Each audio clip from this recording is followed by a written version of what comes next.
कृष्ण का जीवन एक ऐसा महागाथा है जो प्रेरणा, शिक्षा और भक्ति का प्रतीक है। उनकी कहानी जन्म से लेकर जीवन के अंत तक चमत्कार, नीतियों और धर्म के पालन की मिसाल है। यहाँ 50 मिनट के कालखंड में इस महाकाव्य को प्रस्तुत किया गया है। कृष्ण का जन्म।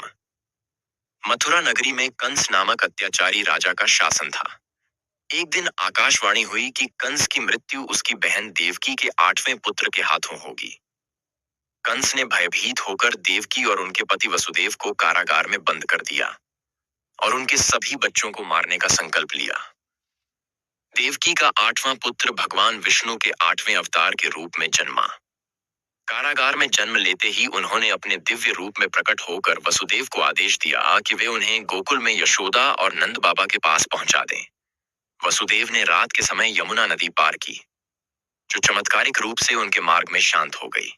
वसुदेव ने शिशु कृष्ण को गोकुल पहुंचाया और बदले में यशोदा की नवजात कन्या को लेकर वापस लौटे। गोकुल में कृष्ण ने यशोदा और नंद बाबा के स्नेह में अपना बचपन बिताया। उन्होंने अपने बाल्यकाल में अनेक अद्भुत लीलाएं की। माखन चुराना, गोपियों को छेड़ना और अपनी बाल सुलभ शरारतों से सभी का मन मोह लेना उनके जीवन का हिस्सा था। कृष्ण ने पूतना राक्षसी को मारा, जिसने उन्हें मारने के लिए विष पिलाने की कोशिश की थी। उन्होंने कालिया नाग का दमन किया। उन्होंने अपने अद्भुत पराक्रम से गोकुल वासियों को हर संकट से बचाया। एक बार इंद्रदेव ने गोकुल वासियों पर प्रलयंकारी वर्षा करने की योजना बनाई।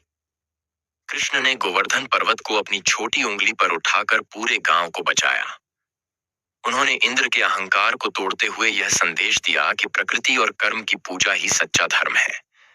जब कंस को कृष्ण के बारे में पता चला, तो उसने उन्हें मारने के लिए अनेक दानव भेजे, लेकिन सभी असफल रहे। अंततः कंस ने कृष्ण को मथुरा बुलाया। कृष्ण ने अपने भाई बलराम के साथ कंस का वध किया और मथुरा को अत्याचार से मुक्त कराया। मथुरा पर कई आक्रमणों के बाद कृष्ण ने समुद्र किनारे द्वारका नगरी बसाई और यादवों को वहां बसाया। उन्होंने महाभारत के युद्ध में एक अहम भूमिका निभाई। उनके कुशल राजनीति और रणनीति से कौरव और पांडवों के संघर्ष में धर्म की विजय सुनिश्चित हुई। महाभारत युद्ध के दौरान अर्जुन जब धर्म संकट में पड़े, तो कृष्ण ने उन्हें भगवत गीता का उपदेश दिया। उन्होंने अर्जुन को बताया कि धर्म का पालन करते हुए निष्काम कर्म करना ही जीवन का सर्वोच्च उद्देश्य है। कृष्ण ने अपने जीवन के अंतिम चरण में धर्म और सत्य की स्थापना के लिए अपना पूरा जीवन समर्पित किया। द्वारका के यादव कुल के आपसी कलह के कारण उनका अंत हुआ।